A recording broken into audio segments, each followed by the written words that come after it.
Welcome everyone to another episode of Follow the Light Music Review. My name is John Deliverance, and in today's album review, episode 4, we're going to be looking at 3 new reissues that have just come out from Retroactive Records. So before we get into that, I would like to encourage you to please subscribe to the channel, like the video, comment below, and ring the bell for notifications. Okay, so what are we going to be looking at? Well, Retroactive Records just released Bride, live at Cornerstone Fest 2001. Deliverance, live at Cornerstone Fest 2001, The Triumphant Return. And Sacred Warrior, live at Cornerstone Fest 2001. So these are deluxe reissues of these albums that originally had come out. I have the original Deliverance one here. These were released initially from M8 Distribution, Magdalene Records. Of course, that was Matt Hunt as well. And these were the original issues. So I don't have the Bride one, and I don't have the Sacred Warrior one. There was a whole series of ones that came out. Reckon was another one that came out. In this series, hopefully more of them will be released. But these 3 just came out in 2025. And I'm going to go over and show you in my album review what they look like and what I think of the sound quality now that they've been remastered. Okay, so it's a triple album review. We're going to be looking at all 3 of these. So the first one that we can talk about is Bride. Okay, so Bride, we're going to do them in alphabetical order. Bride, live at Cornerstone 2001 Cornerstone Festival. Obviously, huge festival where so many bands played for so many years. And this kind of came about through Matt Hunt wanting to capture some of these classic bands on the live stage. And, you know, it's great because when you think about it, Christian music is not known for albums that come out so much of live albums. Like we think about maybe the 70s, and we think of some of the classic rock bands, and live albums were, you know, oftentimes the pinnacle of their career, considered, you know, to be the thing that pushed them forward or brought them forward into, you know, a larger fan base. Think of Kiss Alive, although that particular album, of course, has come under scrutiny that there was a lot of studio overdubs and stuff added to it. But bands like Deep Purple, made in Japan, Peter Frampton's Frampton Comes Alive. These live albums kind of like, you know, catapulted their rise to popularity and fame. Christian music, not so much. Live albums, not as common. Of course, there have been, of course, live albums released, but not live albums that are kind of definitive.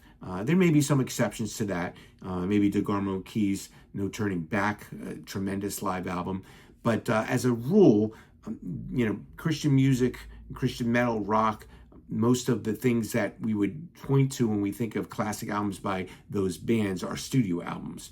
So it was great that at this Cornerstone Festival, we get some of these classic bands doing live music, and in the case of Deliverance and Sacred Warrior, coming back after a number of years of not being active, in fact being kind of over with.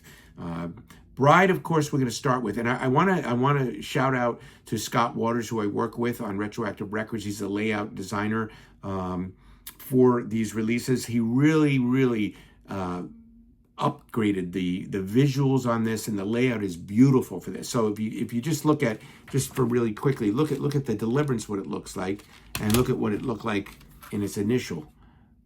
So much nicer. The graphics, the photos, the booklet. And I worked on as the copy editor for all 3 of these as well. And they all 3 have the lyrics inside in the booklet. So you're not only getting the performances, but you're also getting the lyrics and the credits, and in some cases, at least in 2 of these, you have updated liner notes from people in the band. So let's look at this first one, Bride. So there we go. There's the front of the CD, back, all the songs, great font type. And if you notice here, 2 of these ones that I'm going to go over today have unreleased tracks.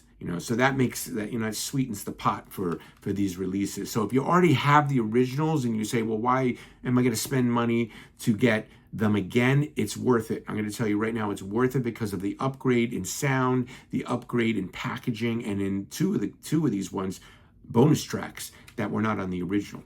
So let's look at this Bride one here. So if I pull out the booklet here and open it up, you're going to see this beautiful layout with all the lyrics here for all the songs here. And then when you go here in the middle, you get this nice center spread here. Some nice live photos in there. And then you have the lyrics to that last song here. And then what's in here is the original liner notes. So this one had extensive liner notes from Dale Thompson. So those original liner notes are in here from 2001. And then on the back here, there's some more things here written by Dale Thompson in 2024. So this is one of the releases that has updated liner notes. So you have the original liner notes from Dale Thompson inside the booklet. And then on the back of the booklet, you have a brand new recollection from Dale Thompson in 2024 talking about this experience here. So it's really, really great packaging on here.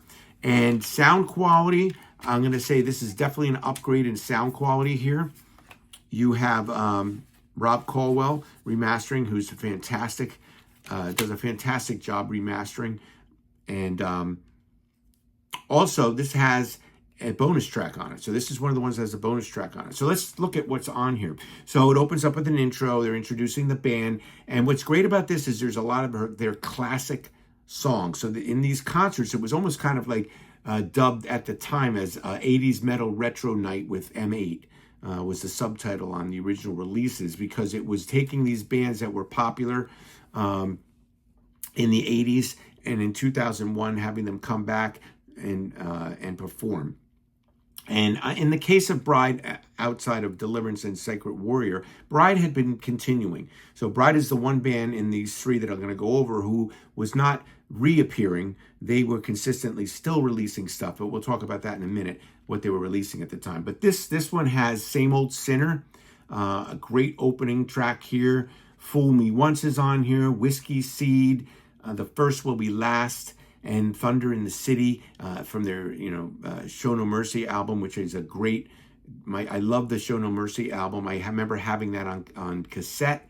And yes, the original was kind of like not the best production, but the songwriting, the musicianship, I think is fantastic on that. And the definitive version, so if you liked that album, Bride Show No Mercy, the definitive version that sounds the absolute best, because there's been multiple versions, reissues of it since its release, get the gold disc edition of Bride's Show No Mercy. It is absolutely the best sounding sonically of that album, and you can really hear the greatness of that album. I mean, that's one of my favorite Bride albums. And what's also on here is Until the End We Rock is on here, Hell No, and Under the Influence closes it out. And the bonus track, what is it? Well, it's a praise and worship song that they do. It's I Saw the Light and Power in the Blood. So it's those two classic songs that they do. So it's kind of like a moment of worship in this set, but it's hard worship. This is worship at full volume here with that bonus track in here. So that makes this package even greater. That you have not only upgraded sonics, upgraded packaging, but you have this bonus track on here, which adds to it. And Bride, like I said, Bride was continuing. In 2001, it wasn't like they hadn't put out any music prior to that. They had put out their last studio album at that time was Oddities. And Oddities came out in 1998. But Bride had kind of like veered away from their classic heavy metal sound. And that was kind of a complaint among fans. They had put out the Oddities album. But even before that, they had done the Jesus Experience and they had done Drop. So Drop was kind of like a different album for them. It was kind of a acoustic rock alternative, not the classic Bride sound. I do think it's a great album. Of these kind of ones, they were accused of kind of following the trends at the time musically. And like I said, it was great that they never broke up. They were continuing. There was no delay. They were still consistently putting out albums, but they did kind of veer toward more trendy music that was happening at the time. So Drop with the acoustic rock alternative, and then you had the Jesus Experience, which was more of a modern rock sound, and then you had Oddities, which kind of mixed some acoustic and rock sound. And then at the time of this release, this was 2001, they were coming out with their next studio album, which was called A Fistful of Bees, which was rapcore or new metal. And this was an album that I think kind of upset a lot of the fans. They did not like this direction that they were going in for that album. And a lot of times, a lot of people think that's their least favorite album by Bride, or the worst album Bride ever put out because of that veering away. They did end up getting back to their classic sound, listening to their fans, and This Is It came out in 2000. I'm looking at my notes here. 2003 that came out, and that was more of a return to form, and they've kind of stayed on that track since then. So, which is a good thing. That's what we want. When we hear Bride, we want to hear that classic Bride sound. So again, Bride live at Cornerstone Fest. All right, let's move on to the next one. The next one I'm going to spotlight here is Deliverance, live at Cornerstone Fest. And this one here is called The Triumphant Return, because Deliverance was no more. They basically were over with after their last album in 1995, Camelot and Smithereens. So this was a reunion of Deliverance 6 years after that album, when fans thought Deliverance was over with. And so this was a really welcome return to Deliverance again. And then from this point forward, they continued putting albums up until the current day, which is great. So we got Deliverance back. They came back out of that disbandment and ended up continuing to put out music, like I said, until this day. So this one here, again, let's look at this one. We have another great layout from Scott Waters here. We have and these are all thematically, as you can see, laid out the same because they go together. Lyrics are all in here. And you have a nice, again, center spread with some nice photos and the band credits there. And more lyrics here. And then you have the original liner notes here. These were ones that were written by Jimmy P. Brown in July 2001. However, this is another one where Jimmy P. Brown put in some new new liner notes. So on the back here, we get a write-up from 2024, brand new, from Jimmy Brown talking about this time of the band. Song-wise, great selection on here. It opens up with Stay of Execution. You have tracks like No Time on here from their debut. You have Learn. You have a couple of tracks from the Terry Taylor produced albums. You have Learn on here. You have Sanctuary, which ends this fantastic live version of Sanctuary. The Terry Taylor penned song ends this with an explosion. Just a great version of it. And Weapons of Our Warfare, of course, the iconic metal song that I mentioned in my other Revisiting the Classics album show on Weapons of Our Warfare. Also what's on here is Psalm 23. Now, Psalm 23 was on the Weapons of Our Warfare album, and I just absolutely love their version of this. I mean, think about how many bands have taken the King David's Psalm and turned it into a musical song. Because obviously we don't know what David actually wrote for that song. We'll know one day in heaven what the original music was to that. But there's been a lot of interpretations musically of that. And, I think of another one of my favorites, one on the complete opposite end of the spectrum musically, is Keith Green's version of the Lord is My Shepherd. Fantastic version. But here we have an incredible version, and it sounds great in the live version here. It has that wonderful melodic riff there in the beginning. Fantastic. Now I have to say, of the three of these, I think that Deliverance is sonically, this is probably the best it's sound. You know, if you compare it with the original here, this definitely sounds better. But I think of the three, this one is not quite sonically sounding as great as the other two. I mean, what I have to say about these three live albums, these are live albums that are live, really live, raw live performances. They've not doctored up in the studio. This is as they sounded, as they were recorded at the Cornerstone Fest. There's no studio overdubbing. There's no fixing things up. It's the music as it was heard by the audience in the year of 2001. So I love that. You know, but the Deliverance one, I think overall sonically suffers a little bit. The recording is not quite as clear. It does sound better on maybe the more mellower songs like Psalm 23, which is not completely mellow, has that beautiful melodic lead motif in it, but it's overall sounds sonically better. So I would say of the three, this one is a little bit lower in sound quality with the recording of it. No bonus tracks on here, just the straight 13 tracks on here. And of course, that's including an intro here. And there's also an introductions track where he introduces the band in here. But great live album. And again, if you want to look at the original, look at the upgrade. This was the original version of it with the cover. And when you opened it up inside, you got the notes, a couple pictures there, but there's no lyrics. Okay. And you had that picture that kind of carried the front picture to the back. So these are deluxe in that they have all the lyrics included in the booklet. And sonically, if you put this one in your stereo system and then you put this new one in, this sounds so much better. Rob Colwell really made this sound great. So that's the second one, Deliverance, live at Cornerstone Fest. And then the third one in this album review is Sacred Warrior, live at Cornerstone Fest. And this was also a band that was even further removed from their last album. Okay, their last album was Obsessions, which was in 1991. So this is 10 years later, a reuniting of the band members to come together to do this performance live at Cornerstone Fest 2001. And of these three, I'm going to say this is my favorite one.